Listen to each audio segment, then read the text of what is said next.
আওয়ামী লীগের কার্যক্রম বন্ধে এবার সন্ত্রাস বিরোধী আইন অধ্যাদেশ আকারে সংশোধন। শেখ হাসিনা সহ ৩ জনের বিরুদ্ধে গণহত্যা মামলার তদন্ত প্রতিবেদন দাখিল হতে পারে আজ। শরীয়তপুরে নতুন কর্মস্থলেও অনুপস্থিত জুলাই হত্যা মামলার আসামি এসআই মাসুদ। আশুলিয়ায় ৬ জনকে হত্যা করে পোড়ানোর অভিযোগ তার বিরুদ্ধে। নির্দেশ দিয়েও বন্ধ হচ্ছে না ব্যাটারি চালিত অটোরিকশা চলাচল। ত্রুটিমুক্ত করে লাইসেন্স দেওয়ার সিদ্ধান্ত সরকারের, আত্মঘাতী বলছেন বিশেষজ্ঞরা। আগের সরকারের মতো এই ধরনের ডিসিশন নিয়ে ঢাকাকে আরও বেশি বিশৃঙ্খল করে এবং স্বপ্ন দেখে আমরা যতটা রেজিস্ট্রেশন দিব ততটাই চলবে, তাহলে আকাশকুসুম চিন্তা কি। শিশু আসিয়াকে ধর্ষণ ও হত্যার পর এলোমেলো গোটা পরিবার। সন্তান হারানোর শোকে কাতর মা, অন্যের সহায়তায় চলছে সংসার। কূটনীতির হিসাব নিকাশে দীর্ঘদিন ধরে আসিয়ান জোট বঞ্চিত বাংলাদেশ। কুয়ালালামপুরে শীর্ষ সম্মেলনে তুলে ধরা হতে পারে সদস্য হওয়ার প্রস্তাব।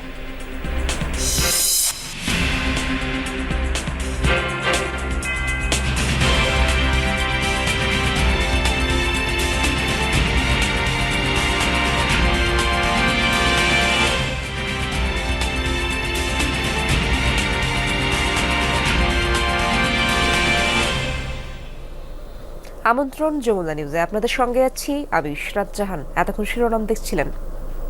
আওয়ামী লীগের কার্যক্রম বন্ধে এবার সন্ত্রাস বিরোধী অধ্যাদেশ সংশোধন করল অন্তর্বর্তী সরকার। উপদেষ্টা পরিষদে অনুমোদিত সংশোধনীর গেজেট আজ প্রকাশ হতে পারে।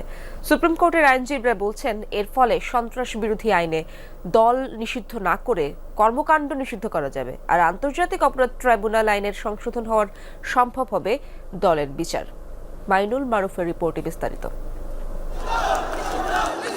ছাত্র জনতার আন্দোলনের মুখে আওয়ামী লীগের কার্যক্রম নিষিদ্ধের সিদ্ধান্ত হয় শনিবার রাতে। জানানো হয়, দেশের নিরাপত্তা ও সার্বভৌমত্ব, জুলাই আন্দোলনের নেতাকর্মীদের নিরাপত্তা এবং ট্রাইব্যুনালের বাদী ও সাক্ষীদের সুরক্ষা দিতে এ পদক্ষেপ। আর সন্ত্রাস বিরোধী আইনের অধীনে নিষেধাজ্ঞা চলবে বিচার শেষ না হওয়া পর্যন্ত। আওয়ামী লীগের যাবতীয় কার্যক্রম নিষিদ্ধ করার সিদ্ধান্ত গ্রহণ করা হয়েছে। তবে এরপরই সংশয় দেখা দেয় আইন নিয়ে। আগের সন্ত্রাস বিরোধী আইনে দল নিষিদ্ধ না করে কার্যক্রম নিষিদ্ধের সুযোগ ছিল না বলে জানান সুপ্রিম কোর্টের আইনজীবীরা।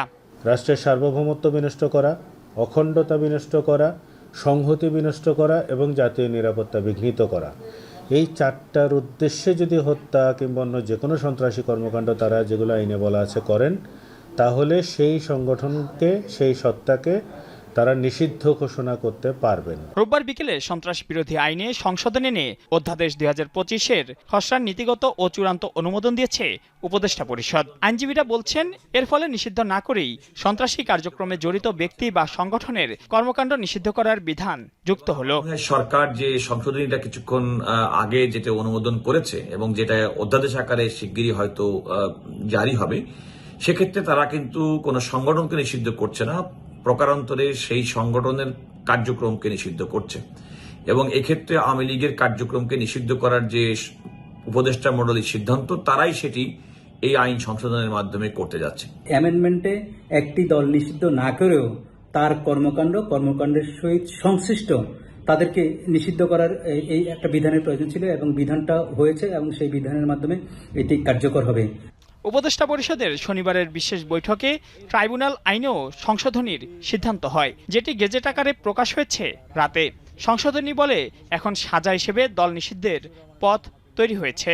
কোনো সংগঠন যদি বিচারে প্রমাণিত হয় তার বিরুদ্ধে অভিযোগসমূহ, তবে ট্রাইব্যুনাল উক্ত সংগঠনকে ব্যান করতে পারবে, তার সম্পদ বাজেয়াপ্ত করতে পারবে, অথবা তার সংগঠনের সদস্যদের বিরুদ্ধেও ব্যবস্থা নিতে পারবে।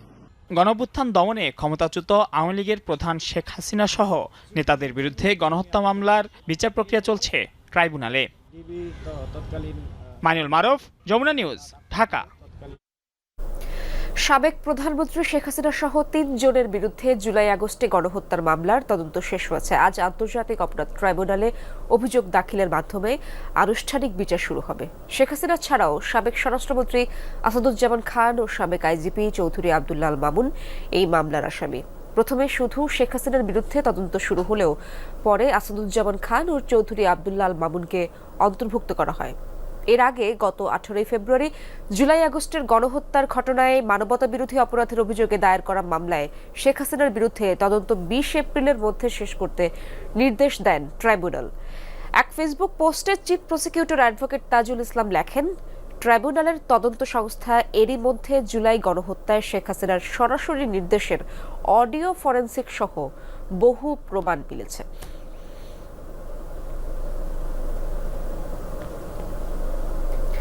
ছাত্র জনতার আন্দোলনে 6 জনকে হত্যার পর মরদেহ পোড়ানোর মামলার আসামি পুলিশ কর্মকর্তা মাসুদুর রহমান 2 সপ্তাহেরও বেশি সময় ধরে কর্মস্থলে অনুপস্থিত।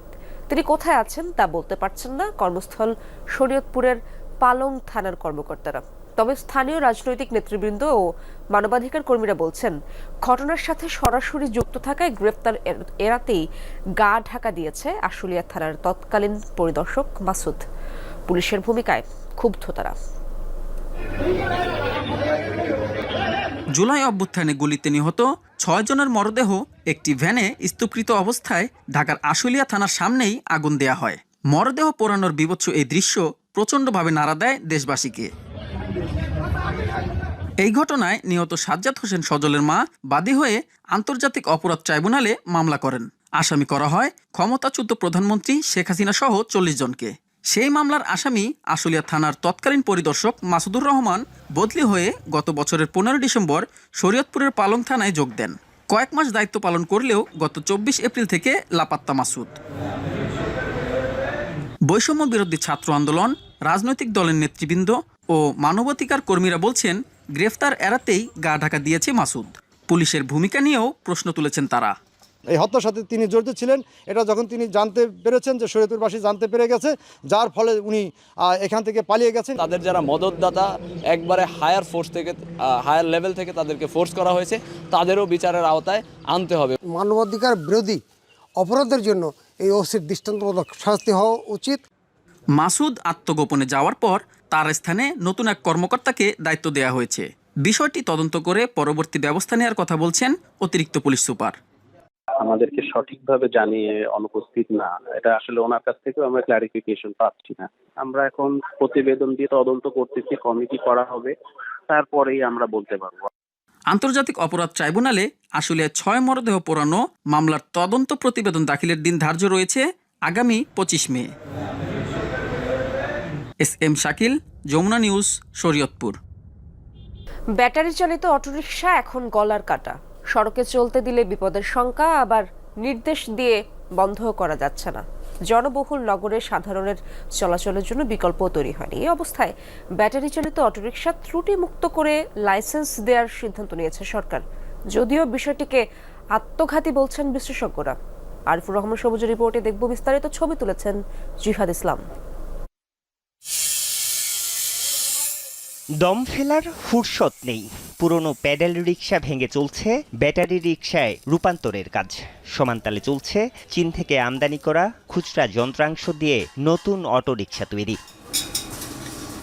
রাজধানীর হাজারীবাগের বউবাজারে এই গ্যারেজে কাজ করেন 28 শ্রমিক। একদিনে তারা পুরনো প্যাডেলের অন্তত 30টি রিকশাকে রূপ দেন বাংলার টেসলা খ্যাত অটোরিকশায়। বউবাজারের 2 কিলোমিটারের মধ্যে এরকম গ্যারেজ অন্তত 20টি। এখান থেকে তৈরি শতাধিক রিকশা প্রতিদিন নামছে রাজধানীর অলিগলিতে। ব্যাটারি চালিত অটোরিকশা চালানোয় পরিশ্রম একেবারেই কম, আয়ও কয়েক গুণ বেশি। তাই প্যাডেলের রিকশা ছেড়ে এসব ব্যাটারি চালিত অটোরিকশাকেই বেছে নিচ্ছেন চালকরা। আর খুব অল্প সময়ে দ্রুততার সাথে গন্তব্যে পৌঁছানো যায় বলে ঝুঁকি জেনেও এসব অটোরিকশাকেই চলাচলের বাহন হিসেবে ব্যবহার করছেন যাত্রীরাও।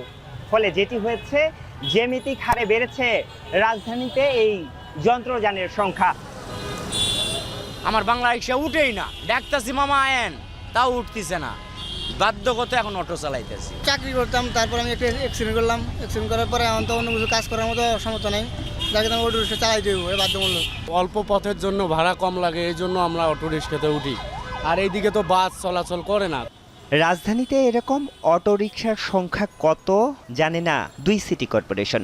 তবে রিকশা, ভ্যান ও ইজি বাইক সংগ্রাম পরিষদের হিসাবে ২০২৪ সাল পর্যন্ত এই সংখ্যা ছিল ১২ লাখ, আর ৫ আগস্টের পর বেড়েছে ৩০%।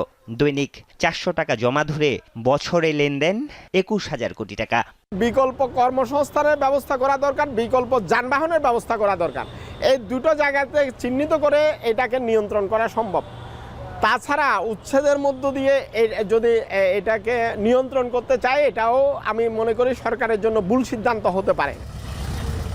পরিস্থিতি যখন তখন বুয়েটের যন্ত্রকৌশল বিভাগের একটি দলের তৈরি করা নতুন মডেলের অটোরিকশার লাইসেন্স দেওয়ার সিদ্ধান্ত নিয়েছে সরকার। আমরা অনুমোদন দিব, নাম্বার প্লেট দিব, কিন্তু কন্ডিশন আছে। নাম্বার 1 কন্ডিশন হচ্ছে যেই বাহনটা নিয়ে রাস্তায় নামা হবে সেটা একটা স্ট্যান্ডার্ড মেনটেন করতে হবে। একটি ভোটার আইডি কার্ডের এগেনস্টে একটা রিক্সা দেওয়া হবে, অতিরিক্ত কোনো রিক্সায় অনুমোদন দেওয়া হবে না।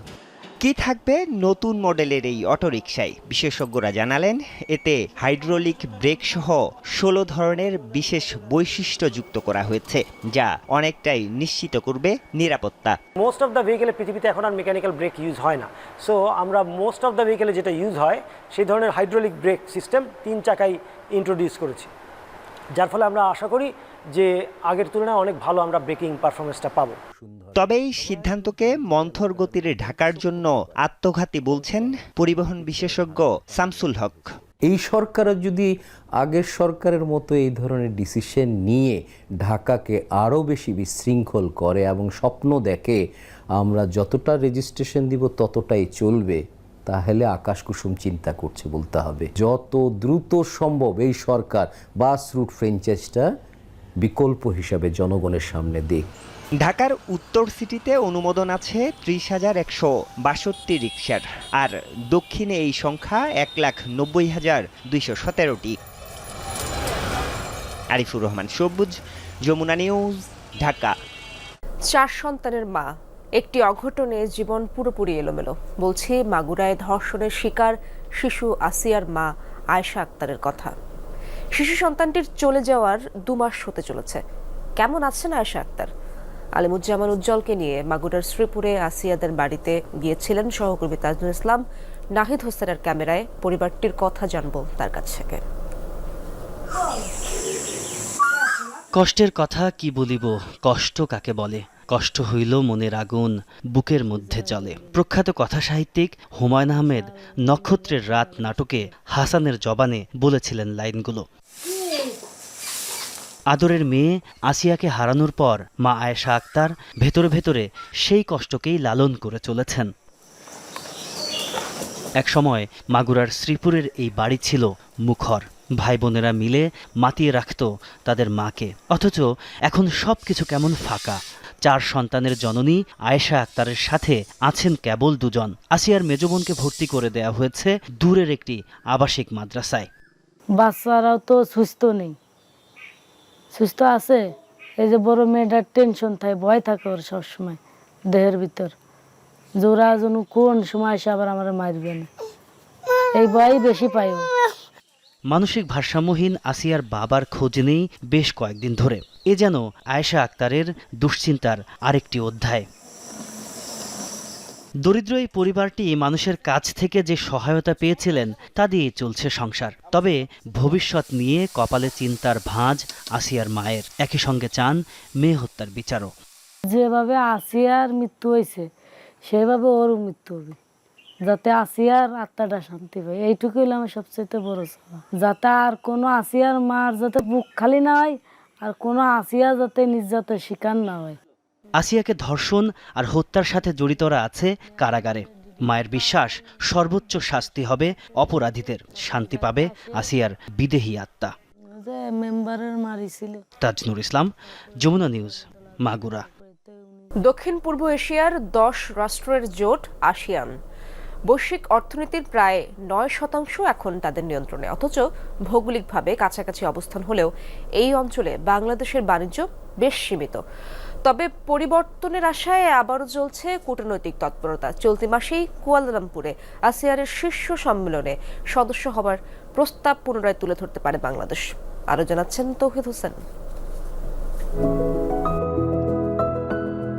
Association of south east Asian nations বা আসিয়ানের যাত্রা শুরু 1967 সালে। দক্ষিণ পূর্ব এশিয়ার দেশগুলোর পারস্পরিক অবিশ্বাস ও সংঘাত সমাধানে ব্যাংককে একটি আলাদা রাষ্ট্রজোট গঠনের উদ্যোগ নেয় ইন্দোনেশিয়া, মালয়েশিয়া, ফিলিপাইন, সিঙ্গাপুর ও থাইল্যান্ড। সেই যাত্রায় পরে যোগ দেয় Brunei, Vietnam, Laos, Myanmar, Cambodia. এরপর আর পেছনে তাকাতে হয়নি। একসময় যেসব দেশ শুধু নিজেদের রক্ষা করতে চেয়েছিল, এখন তারা এশিয়ার বাণিজ্য ও রাজনীতির বড় প্রভাবক। বঙ্গোপসাগরের পাশে ভৌগোলিক অবস্থানের সুবাদে শুরু থেকেই আসিয়ান সদস্য হবার আগ্রহ দেখিয়েছে বাংলাদেশ। লক্ষ্য ছিল দেশি পণ্য নিয়ে 70 কোটি জনসংখ্যার নতুন বাজারে প্রবেশ এবং আঞ্চলিক যোগাযোগ ও নিরাপত্তা বৃদ্ধি। যদিও কূটনীতির হিসাবে বরাবরই পশ্চিম কিংবা ভারত ও চীনের বলয়ে থেকেছে বাংলাদেশ। জোটেনি আসিয়ানের সদস্যপদ, তবে 2006 সালে জায়গা মেলে সংগঠনটির রিজিওনাল ফোরামে।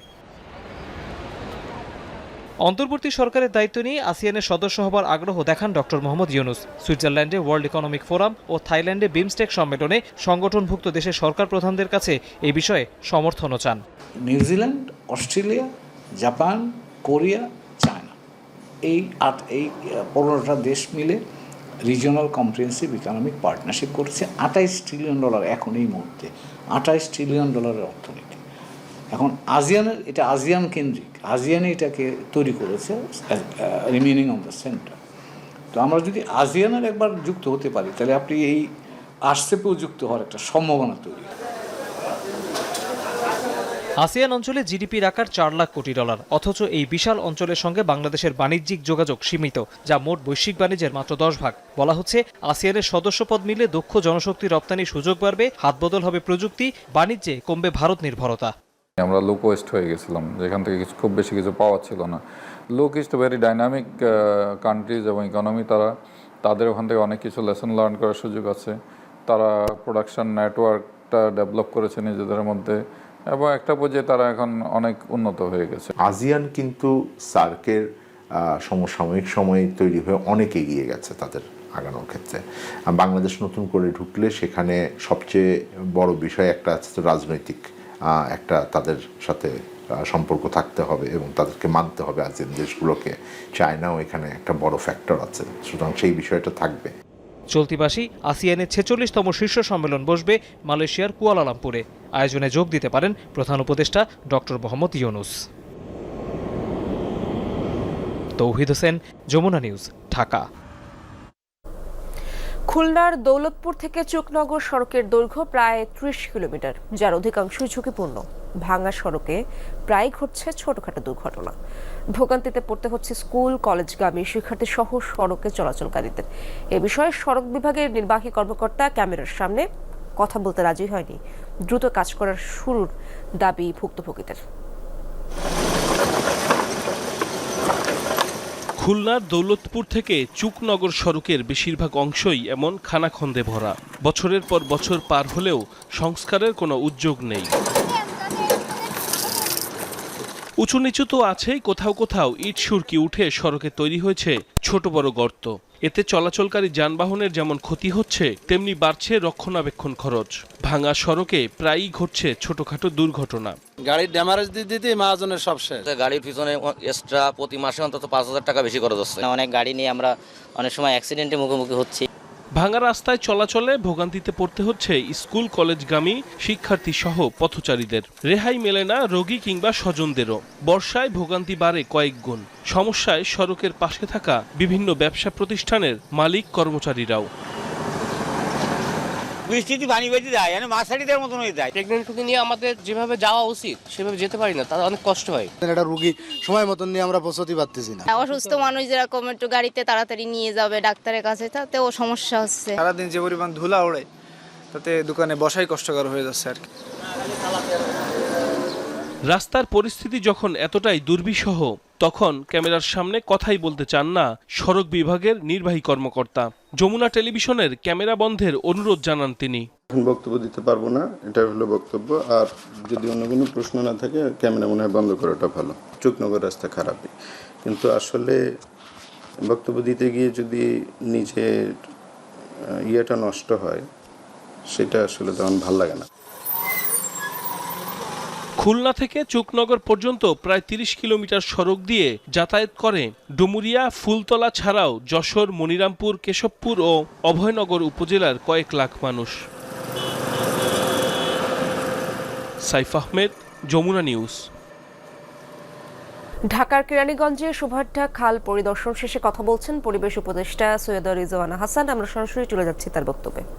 এটাতে যাবে কেন? কারণ অন্যান্য খাল ঢাকায় যেগুলো আমরা করছি সেগুলোতে আমরা কেবল মাটিটা খনন করছি, কিন্তু এখানে এসে যা দেখলাম যে এখানে খালটাই আবার অনেক জায়গাতে নতুন করে করতে হবে। খালের ফ্লো বলতে তো আসলে কিছু নেই, হ্যাঁ। এবং এখানে কেবল যে খাল খনন করলে হবে তা না, খালের পার বাঁধাইয়ের ব্যাপার আছে, বর্জ্য ব্যবস্থাপনার ব্যাপার আছে। খালের পাশে হাঁটার রাস্তা না করে দিলে আবারও দখল হয়ে যাবে। এবং এখানে এসে যেটা শুনলাম সেটা হচ্ছে যে এখন যে কাজটা করা হয়েছে, মাটি কাটা হয়েছে, এটা হচ্ছে সিটি জরিপ অনুযায়ী, কিন্তু প্রকল্পে আসলে আছে আমাদের সিএস জরিপ অনুযায়ী। সিএস জরিপ অনুযায়ী খালটা অনেক বেশি প্রশস্ত।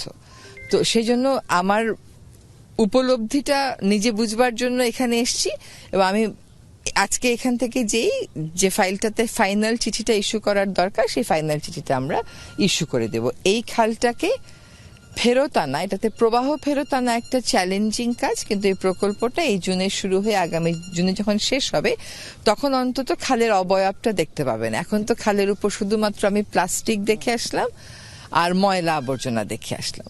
খালটাকে আমাদের we have to give life back to the খাল। খালের প্রাণটা আমাদেরকে ফিরিয়ে আনতে হবে। এর আগেও বিগত ফ্যাসিস্ট সরকারের বিভিন্ন সময় খাল নিয়ে বিভিন্ন কোটি টাকারও প্রকল্প এসেছিল। তো কেরানীগঞ্জবাসীর জন্য কোনো মেসেজ আছে কিনা, আদতে এই কাজটা কবে নাগাদ শেষ হবে? শুনুন, কেরানীগঞ্জবাসীর কাছে একটা মেসেজ হচ্ছে যে সরকার শত কোটি টাকা ব্যয় করে এই খালটা যখন পুনর্খনন করে দেবে, এটাও জনগণের টাকাতেই হবে। জনগণ যেন তারপরে এখন যেভাবে এটাকে নোংরা করা হয়েছে সেটা আমরা না করি, এবং আমরা ওয়ার্ড ভিত্তিক, মহল্লা ভিত্তিক খালটাকে দেখাশোনা করার জন্য জনগণের একটা মনিটরিং মেকানিজম তৈরি করে ফেলি। পরিবেশ উপদেষ্টা সৈয়দা রিজওয়ানা হাসান কথা বলছেন। আমরা সরাসরি ছিলাম তার বক্তব্যে। গত কয়েকদিনের ভারত পাকিস্তান উত্তেজনার মধ্যেও শেরপুরের নাকুগাঁও স্থলবন্দর দিয়ে পণ্য আমদানি চালু রয়েছে। প্রতিদিনই আসছে কিছু কিছু চালান, তবে বৈধ পাসপোর্ট ও ভিসা থাকার পরেও এই পথে যাত্রী পারাপার বন্ধ রেখেছে বিএসএফ। পরিস্থিতি স্বাভাবিক হলে গতি ফিরবে বন্দরে, এমনটাই প্রত্যাশা ভুক্তভোগীদের। শেরপুরের নালিতাবাড়ী উপজেলার নাকুগাঁও স্থলবন্দর বছর জুড়ে ভারত থেকে আমদানি হয় কয়লা, পাথর সহ বিভিন্ন পণ্য। বাংলাদেশ থেকে রপ্তানি হয় প্লাস্টিক সামগ্রী, লুঙ্গি, মশারি সহ নানা পণ্য। গত কয়েকদিনে ভারত পাকিস্তান উত্তেজনার মধ্যেও কিছু কিছু পণ্য আসছে বর্ডার ক্রস করে। তবে বৈধ পাসপোর্ট ও ভিসা থাকার পরেও এই পথে কোনো যাত্রী পারাপার হতে দেয়নি ভারতীয় সীমান্ত রক্ষী বাহিনী বিএসএফ। স্থানীয় বাসিন্দাদের জীবনযাপন সহ শ্রমিকদের প্রতিদিনকার কার্যক্রম চলছে স্বাভাবিকভাবে। নাকুগাঁও স্থলবন্দরে কোনো সমস্যা, কোনো নেই, মাল লোড আনলোড সবই ঠিক মতো হইতেছে, কোনো ধরনের কোনো সমস্যা। এখানে মোটামুটি গাড়ি আসতেছে যাইতেছে, এখানে কোনো প্রবলেম নাই, এমনিতে কোনো ঝামেলা নাই। তবে যাত্রী পারাপার বন্ধ থাকায় ব্যবসায়ীরা ভারতে গিয়ে প্রয়োজনীয় সামগ্রী না আনতে পারায় আমদানিতে তৈরি হয়েছে কিছুটা ধীরগতি। ভারত পাকিস্তানের চলমান উত্তেজনা বন্ধ হলে এসব অবস্থা স্বাভাবিক হবে বলে আশা বন্দর কর্মকর্তাদের। স্বাভাবিক গতিতে কাজ চলছে বাংলাদেশ থেকে, অথচ বিএসএফ রিসিভ করছে না যাত্রী। আমদানি রপ্তানি বর্তমানে কোনো সমস্যা নাই, ধীরগতিতে হলেও চলছে। চলমান সকল উত্তেজনাকর পরিস্থিতি বন্ধ হয়ে স্বাভাবিক হবে বন্দরের সার্বিক কার্যক্রম, এমনটাই আশা স্থানীয়দের। সাইফ আহমেদ, যমুনা নিউজ। নোয়াখালীতে নদী ভাঙনে বিলীন হচ্ছে অনেক ভূমি। বৃষ্টির মৌসুম না আসতেই বেঁচে থাকা নিয়ে শঙ্কায় আছেন মানুষ। অবৈধভাবে বালু উত্তোলন, বাঁধ নির্মাণ না করাকে দায়ী করছেন স্থানীয়রা। শীঘ্রই প্রয়োজনীয় ব্যবস্থা নিয়ে নদী তীর রক্ষার দাবি জানিয়েছেন এলাকাবাসী। বর্ষার আগেই ভাঙছে দুই তীর। অস্তিত্ব সংকটে চর এলাহি ইউনিয়নের মানুষ, তাই বাঁধের দাবিতে জড়ো হয়েছেন নদীর তীরেই। বামনী, ফেনী আর মেঘনা তিন নদীর মোহনায় এই চরের অবস্থান। নোয়াখালীর কোম্পানিগঞ্জের এই ভূখণ্ডে বিলীন সাইক্লোন শেল্টার, বেড়িবাঁধ, স্কুল, ধর্মীয় স্থাপনা আর ফসলি জমি। মানচিত্র থেকে হারিয়েছে চর বালুয়া, গুচ্ছাগ্রাম, চর মজিব সহ 15টি গ্রাম। বিগত 15 বছরে ক্ষতিতে আমাদের যে নদী ভাঙ্গনের কারণে 10,001 হেক্টর জমি আমাদের ক্ষতিগ্রস্ত হয়েছে, এবং 8,000-এর অধিক বাড়ি নদীগর্ভে বিলীন হয়ে গিয়েছে। অন্তত এক্ষেত্রে 1.5 লক্ষ মানুষ ক্ষতিগ্রস্ত হয়েছে। বর্ষা আসতেছে যে এখনো আমরা আতঙ্কের মধ্যে আছি, বাড়িঘর সব ভাঙি চলে গেছে, এখনো যেখানে আছি এখানেও ভাঙি চলে যাইতেছে। তাদের অভিযোগ, নির্মিত বামনি রেগুলেটর বন্ধ করে রাখা, বাঁধ নির্মাণ না করা, বালুবাহী নৌযানের ঢেউয়ের আঘাতে তীব্র হচ্ছে ভাঙন। দ্রুত ক্রস ড্যাম নির্মাণের দাবি তাদের। অসাধু বালু ব্যবসায়ীরা হাজার হাজার বালু ট্যাঙ্কার এখান দিয়ে আসা নামা করতেছে। বালু ট্রলারের ঢেউর কারণে, লোনা পানির কারণে আমাদের এই নদী দিন দিন বড় হয়ে আমাদের সরেলাই বিলীন হওয়ার উপক্রম করতেছে। বাসীর পক্ষ থেকে দাবি করছি দ্রুত সময়ের মধ্যে যেন ক্রস ড্যাম নির্মাণ করে আমাদের নদী ভাঙন থেকে আমাদেরকে রক্ষা করে। পানি উন্নয়ন বোর্ডে দায়িত্বরত কর্মকর্তা বলছেন, নদী ভাঙন রোধে স্বল্প ও দীর্ঘমেয়াদী প্রস্তাব পাঠানো হয়েছে মন্ত্রণালয়ে। মানে ভাঙন রয়েছে সেগুলোকে যাতে করে জরুরি ভিত্তিতে রেগুলেটর রক্ষা সহ সার্বিক পরিস্থিতি যাতে করে অনুকূলে রাখা যায় সেই বিষয়ে আমরা বাজেট বরাদ্দ চেয়ে আমরা উদ্বোধন কর্তৃপক্ষের কাছে চাহিদা পূরণ করছি। এরই মধ্যে নদী ভাঙনে বিলীন হয়েছে কয়েকটি ওয়ার্ড।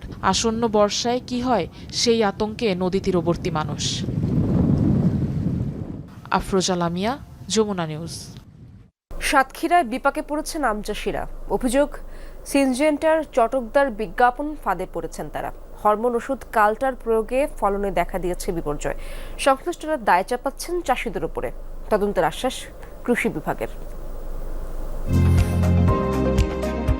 ফেসবুকে চটকদার এমন বিজ্ঞাপন সিনজেন্টার, তাতে আকৃষ্ট সাতক্ষীরার অনেক আম চাষি। দেখতে চায় মাঠ পর্যায়ের চিত্র। সাতক্ষীরা পৌরসভার পার্কুকরালি এলাকার কবিরুল ইসলাম তার দাবি, ডিলারের পরামর্শে ব্যবহার করেছেন সিনজেন্টার হরমোন ঔষধ কালটার। কেমন ফলন পেয়েছে তিনি? যারা ডিলার তাদের কাছ থেকে নিয়ে সেই আমাকে আশ্বাস দিয়েছে। তো আমি সেই তার কথার মতো পরিপ্রেক্ষিতে আমি এইটা ব্যবহার করি। বাগানে ব্যবহার করার পরে এখন দেখছেন আপনারা আমার এই 8 লক্ষ টাকার বাগানে 8,000 টাকার আম নাই। সদর উপজেলার ঘুটের ডাঙ্গি এলাকার শফিকুল ইসলাম, গেল 2 বছর বিদেশ গেছে তার বাগানের আম। এবার ফলনে বিপর্যয়। আরও অনেকের একই অবস্থা। এজন্য সিনজেন্টাকে দায়ী করছেন তারা। যার মাধ্যমে নিই দোকানদার, ওনার কাছ থেকে বলার পরে উনি বললো যে কোম্পানি তো ভালো, কোম্পানি তো অনেক বড় কোম্পানি। আমি সেই বিশ্বাসে কালটার ব্যবহার করেছি। এই কালটার ব্যবহার করার কারণে এই পুরো বাগানটা, আমার এই প্রায় 3 লক্ষ টাকার বাগান পুরোটাই নীল। যেটা গাছের উপকারিতা হয়। আমাদের সন্দেহ যে কেমিক্যালটা হচ্ছে কম দিয়েছে বা দেয়নি। কোম্পানির অফিসারদেরকেও আমরা জানাইছি অনেকবার। এখন অফিসাররা আমাকে আশ্বাস দেয় যে আমরা আজকে না কালকে না পরশু দিন, এভাবে আমাকে 8-10 বার ডেট দিছে। আমি চাষিদেরকেও সেভাবে বলেছি, তারা আসতেছে না। চাষিরা বলছেন, কোম্পানির পরামর্শ গাছে মুকুল আসার 90 দিন আগে পরিমাণ মতো প্রয়োগ করতে হবে কালটার, দিতে হবে 2 বার, তাহলে ফলন নিশ্চিত। সাতক্ষীরার যে সকল চাষিরা এই নিশ্চয়তার ফাঁদে পড়েছেন তারা নিঃস্ব।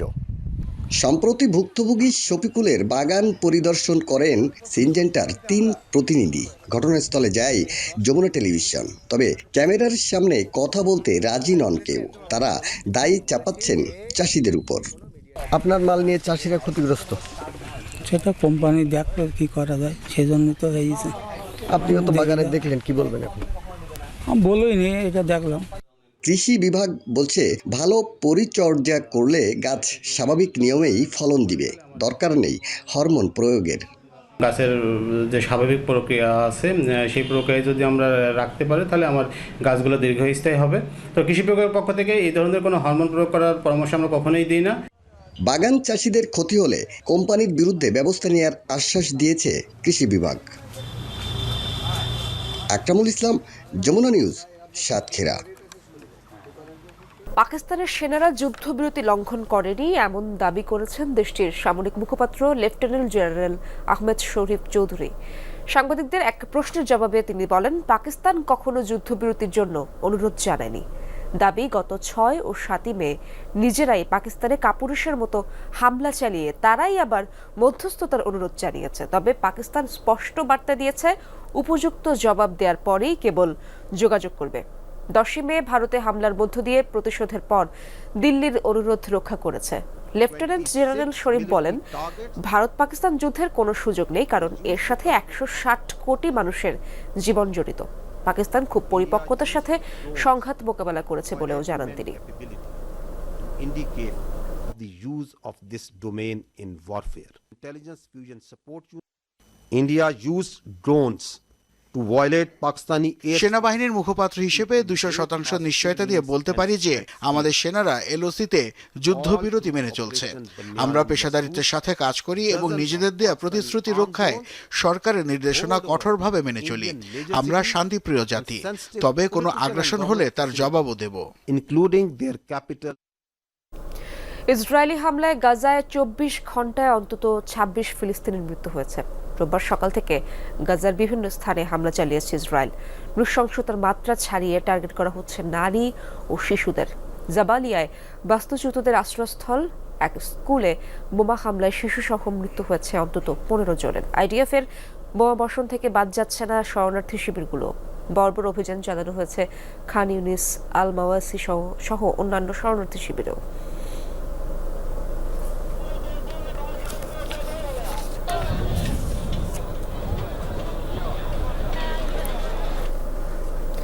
যুক্তরাষ্ট্রের প্রেসিডেন্ট ডোনাল্ড ট্রাম্পের মধ্যপ্রাচ্য সফরের আগে মুক্তি পাবে হামাসের হাতে জিম্মি মার্কিন ইসরায়েলি নাগরিক ইডেন আলেকজান্ডার। সামাজিক মাধ্যম ট্রুথ সোশ্যালে পোস্ট করে ট্রাম্প জানিয়েছেন ইডেন আলেকজান্ডারের ঘরে ফেরা গাজা যুদ্ধ বন্ধের পথ উন্মোচন করেছে। মার্কিন ইসরায়েলি দ্বৈত নাগরিক 21 বছর বয়সী ইডেন আলেকজান্ডারের মুক্তির বিষয়টি নিশ্চিত করেছে হামাসও। এর পরিবর্তে গাজায় পুনরায় ত্রাণ প্রবেশ এবং গাজায় যুদ্ধ বন্ধের আলোচনা অনুষ্ঠিত হবে যুক্তরাষ্ট্র ও হামাসের মাঝে।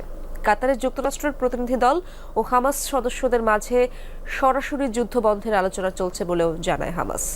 মঙ্গলবার মধ্যপ্রাচ্যের কাতার, সৌদি আরব ও সংযুক্ত আরব আমিরাত সফরে যাবেন মার্কিন প্রেসিডেন্ট।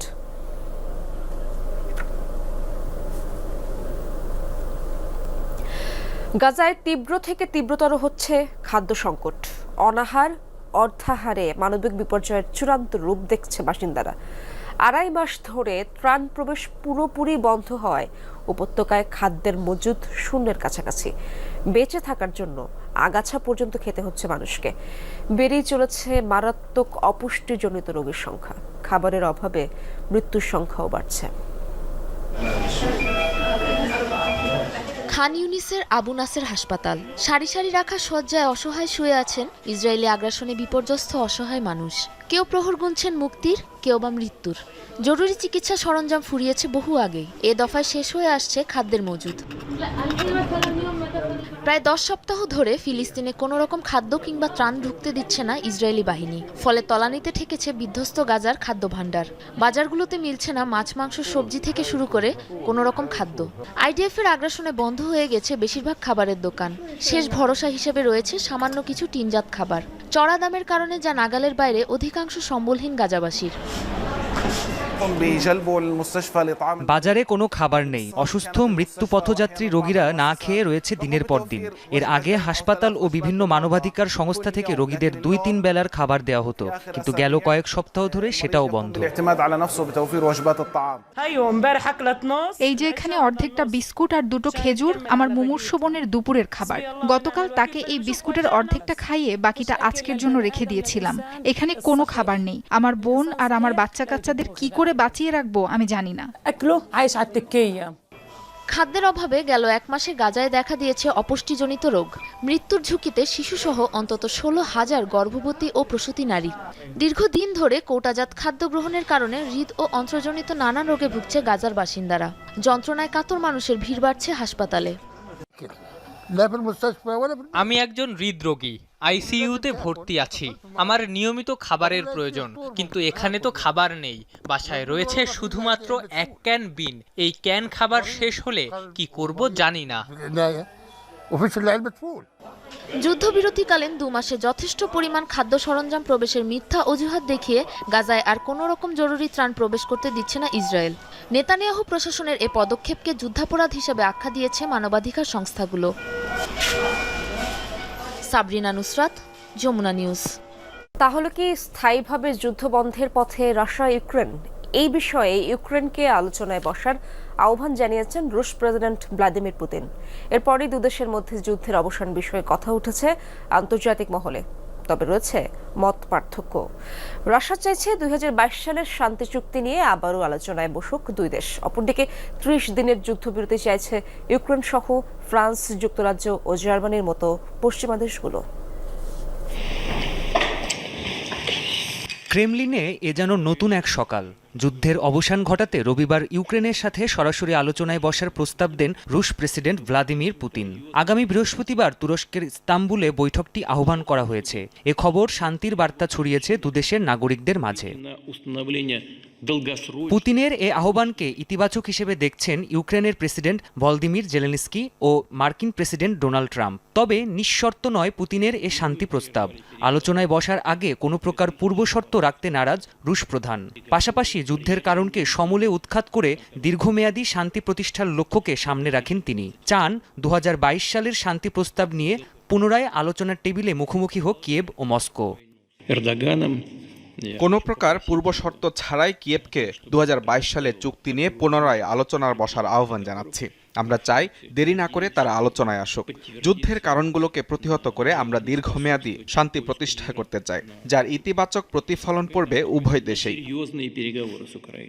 2022 সালের ফেব্রুয়ারিতে যুদ্ধ শুরুর পর ইউক্রেন ও রাশিয়ার মধ্যে শান্তি আলোচনার সূচনা হয়, যা পরিচিতি লাভ করে ইস্তাম্বুল ঘোষণা নামে। চুক্তিতে ইউক্রেনের পশ্চিমা ঘেঁষা কৌশলগত অবস্থান, ন্যাটোতে যোগদানের চেষ্টা ও পূর্ব ইউক্রেনের রুশভাষীদের নিরাপত্তার মতো বিষয় উত্থাপন করে রাশিয়া। ইউক্রেনের সেনাবাহিনীকেও সীমিত করার দাবি জানায় মস্কো। বিনিময়ে জাতিসংঘের নিরাপত্তা পরিষদের স্থায়ী সদস্যসহ বেশ কিছু দেশের কাছে নিরাপত্তার নিশ্চয়তা দাবি করে কিয়েভ। তবে ভবিষ্যতে যুদ্ধে জড়িয়ে পড়ার আশঙ্কায় চুক্তিটিকে সমর্থন দেয়নি পশ্চিমারা। তবে কি থামতে যাচ্ছে রক্তক্ষয়ী যুদ্ধ?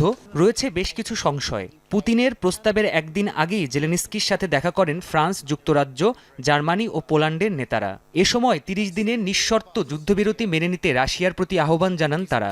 নতুবা রাশিয়াকে ব্যাপক নিষেধাজ্ঞার সম্মুখীন হতে হবে বলেও হুঁশিয়ারি দেন এসব নেতারা। তবে এসব হুঁশিয়ারি সরাসরি প্রত্যাখ্যান করেছে ক্রেমলিন।